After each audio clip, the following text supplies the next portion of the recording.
As night fell on August 23, 1940, Reginald V. Jones sat with his wife, watching German bombers attack Birmingham. The young British scientist's eyes were fixed on the sky, but his mind raced with a chilling realization. Somehow, the Luftwaffe had mastered the darkness. A Royal Air Force pilot named Captain Warren had become a laughingstock among his peers just months earlier. Tasked with bombing an airfield in Holland, he'd gotten hopelessly lost in a storm. He mistakenly dropped his payload on a British base in southern England. The incident earned him the mocking nickname Baron von Warren and highlighted the near-impossibility of accurate night bombing. Yet now, somehow, Nazi pilots were finding their targets with uncanny precision, defying the limitations that had confounded their British counterparts. Jones knew this was no accident. The Germans had deployed a secret weapon that could turn the tide of the war. In his role as scientific analyst for MI6, Jones had been piecing together clues about this mysterious technology for months. Now, as explosions illuminated the night sky, the horrifying truth crystallized. The Luftwaffe possessed an invisible guide, allowing them to rain destruction on British cities under the cover of darkness. The race was on. Jones had to unravel the mystery of Germany's secret weapon and find a way to counter it before it was too late. Little did he know, his quest would pit him against one of Germany's brightest minds in a high-stakes battle of scientific wits, with the fate of Britain hanging in the balance. In the early days of World War II, night bombing was considered a near-impossible feat, fraught with challenges that pushed pilots and crews to their limits. The challenges were so extreme that in May 1940, a Royal Air Force bomber on a mission to target an airfield in Holland became severely disoriented in a storm and instead struck an RAF base in southern England. After that, the unlucky pilot, Captain Warren, was mockingly known to his fellow airmen as Baron von Warren. The primary obstacle was navigation. Pilots relied primarily on visual cues to find their targets in an era before GPS or sophisticated radar. During daylight hours, landmarks, roads, and coastlines could guide a bomber to its destination. But under the cover of darkness, these vital reference points vanished. Crews were left to navigate by the stars, a skill that required extensive training and perfect weather conditions, a rarity over the cloudy skies of northern Europe. The RAF invested heavily in navigation training to aid in this difficult task. Aircraft were equipped with various devices, including an astrodome, a raised transparent dome that allowed navigators to take star fixes. Navigators were given illuminated workspaces inside the aircraft to perform their complex calculations. Despite these efforts, the results were often dismal. Early in the war, British bombing raids were revealed to be wildly inaccurate, with most of the payloads landing miles from their intended targets. The challenges didn't end with navigation. Once in the general vicinity of the target, crews faced the daunting task of actually locating it in the darkness. Cities and industrial targets were blacked out, blending seamlessly into the night landscape. Moonlight could occasionally aid bombers, but it also made them more visible to enemy fighters and anti-aircraft guns. The physical and mental toll on bomber crews was immense. In unpressurized aircraft, missions could last 8 to 10 hours, with airmen enduring freezing temperatures at high altitudes. The constant threat of enemy fighters, anti-aircraft fire, and the very real possibility of getting lost and running out of fuel created extreme psychological stress. One RAF bomber pilot, Flight Lieutenant John Searby, recalled the terror of night missions. Quote, "You're flying in total blackness, knowing that at any moment you could be blown out of the sky. The tension is indescribable. Every flak burst, every searchlight beam feels like it's aimed directly at you." The Luftwaffe faced similar challenges. In the early stages of the war, German bombers struggled to hit their targets accurately at night.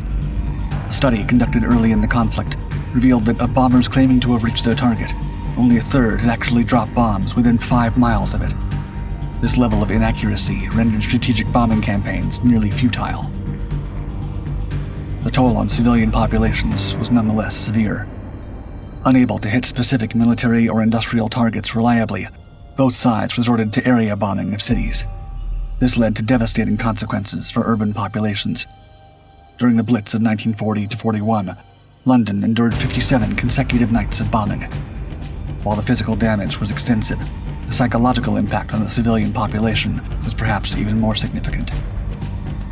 Despite these challenges, military strategists on both sides recognized the potential of night bombing. If mastered, it offered the opportunity to strike deep into enemy territory while minimizing the risk from interceptors and anti-aircraft defenses. The potential drove both the Allies and Axis powers to seek technological solutions to the night bombing problem.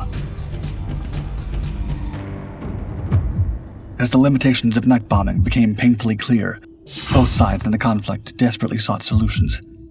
It was the Germans who first stumbled upon a game-changing breakthrough: radio navigation. This technological leap would transform the night skies over Britain into an invisible battlefield, with the fate of the war hanging in the balance. The roots of this revolution lay in the peacetime advances of the 1930s. German scientists, led by the brilliant Johannes Plendl, had been perfecting radio guidance systems for civilian aircraft. These systems, designed to guide planes safely to runways in poor visibility, would become the foundation for a terrifying new capability: precision night bombing. By 1939, as war clouds gathered over Europe, the Luftwaffe had already begun adapting Plendl's work for military use. The result was a system codenamed Knickelbein, or Crooked Leg. This ingenious device used intersecting radio beams to guide bombers directly to their targets, regardless of weather or visibility. It was a bomber navigator's dream, and Britain's worst nightmare. The implications were staggering. With Knickelbein, German bombers could strike with unprecedented accuracy in total darkness. Factories, power plants, and military installations that had been relatively safe under the cover of night were now vulnerable. The system was so precise that in one early raid, German bombs formed a neat line down the center of a British factory. As the summer of 1940 wore on, British military leaders were baffled by the sudden improvement in German bombing accuracy. Winston Churchill, sensing the gravity of the situation, demanded answers. Into this crisis stepped a young scientist named Reginald V. Jones, who would become Britain's secret weapon in the battle of scientific wits that followed. Jones, working with limited intelligence and his own brilliant deductions, began to piece together the puzzle of Knickelbein. Time was not on his side. Every night, German bombers were striking deeper into Britain, their accuracy improving with each raid. The nation's vital war industries were at risk, and with them, any hope of continuing the fight against Nazi Germany. The pressure on Jones and his team was immense. Many in the British High Command were skeptical of his theories about radio beams, believing them to be technically impossible or vastly overestimating British pilots' abilities. But Jones persisted, knowing that if he was right and couldn't find a countermeasure, Britain might be bombed into submission before the year was out. In a race against time, Jones convinced Churchill to authorize a daring flight to search for evidence of the beams.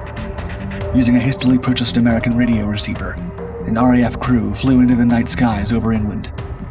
To the astonishment of many skeptics, they found exactly what Jones had predicted: invisible radio beams pointing directly at British targets. The discovery was both a vindication for Jones and a chilling revelation of Britain's vulnerability. The Germans had achieved what many thought impossible, turning night bombing from a clumsy, inaccurate affair into a precision art. Unless the British could find a way to counter this system quickly, the balance of the air war might tip decisively in Germany's favor. As news of the beam's confirmation reached Churchill, the Prime Minister's reaction summed up the gravity of the situation. He later described it as, quote, one of the blackest moments of the war. The race was now on.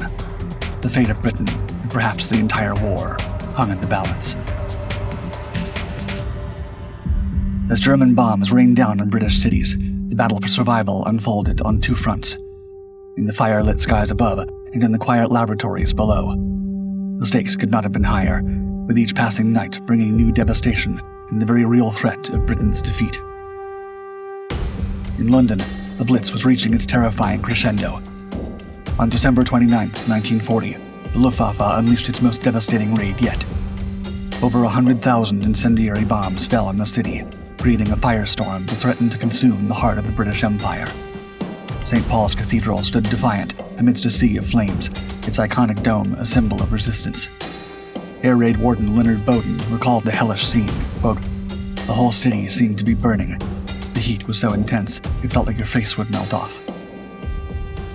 As civilians huddled in shelters and firefighters battled the inferno, the fate of the nation rested on a handful of scientists led by Reginald V. Jones. Their mission was to crack the code of the German bombing beams and find a way to neutralize them. The British countermeasure efforts, codenamed Aspirin, began with a simple yet audacious plan. Modified medical diathermy sets were hastily repurposed to broadcast interference on the Knickelbein frequencies. It was a crude solution, but any defense was better than none in the desperate early days. As Jones and his team worked feverishly to refine their jamming techniques, the battle in the skies raged on. Luftwaffe navigator Hans Schmidt described the chaos of those nights. Quote, "Suddenly, our radio operator shouted that the beam was gone. We were flying blind, with no idea where we were or where to drop our bombs. It was terrifying." The British breakthrough came with the development of more sophisticated jamming systems. They began broadcasting false dot signals, creating multiple equisignal areas that confused German navigators. RAF pilot James Fraser, tasked with flying these dangerous counter-beam missions, recalled, quote, "We knew that every minute we kept those beams jammed meant lives saved on the ground. The pressure was enormous." But the Germans were not standing still. They quickly developed a more advanced system called X-Garret, which used multiple beams for even greater precision. This new threat was demonstrated with devastating effect when the industrial city of Coventry was nearly destroyed in a single night. Coventry resident Mary Smith remembered the horror. Quote, "The noise was deafening. Bombs fell like rain, and it seemed the whole world was on fire. By morning, our beautiful cathedral was nothing but a shell." The attack on Coventry marked the climax of the Battle of the Beams. It was a stark reminder of what was at stake, and galvanized the British scientific community. Jones and his team worked around the clock, knowing that each day could bring a repeat of the Coventry disaster. In a stroke of luck and genius, the British discovered a fatal flaw in the X-Garret system. By setting up a false Elba beam, they could trick the German bombers into dropping their payloads kilometers short of their targets. It was a delicate dance of deception, with RAF technicians having to time their countermeasures perfectly. Radio operator William Blake described the tense atmosphere in the British control rooms. Quote, "We'd wait in silence, straining to hear the first sign of the German beams. When they came on, it was like a starting gun. We had mere minutes to set up our countermeasures before the bombers arrived. One mistake could mean thousands of lives lost." As 1940 drew to a close, the tide began to turn. German bombing raids became increasingly inaccurate, with many planes dropping their bombs harmlessly in open fields or turning back altogether. Luftwaffe commander Hermann Göring was furious, demanding to know why his invincible guidance systems were failing. The Battle of the Beams reached its conclusion, not with a bang, but with a gradual whimper. As British countermeasures improved, the Germans lost faith in their electronic aids. By mid-1941, Hitler's attention had turned eastward toward the Soviet Union, and the threat of precision night bombing over Britain had largely passed. In the end, it was a victory of scientific ingenuity over brute force. Reginald V. Jones and his team had accomplished what many thought impossible, turning the tables on what could have been a war-winning weapon for the Germans. Their success saved countless lives and played a crucial role in Britain's survival during its darkest hour. As the bombing raids subsided, Londoner Elizabeth Carter summed up the nation's resilience. Quote, "We stood up to Hitler's bombs, and will stand up to whatever else he throws at us. But thank God for those boffins who kept us safe in the dark."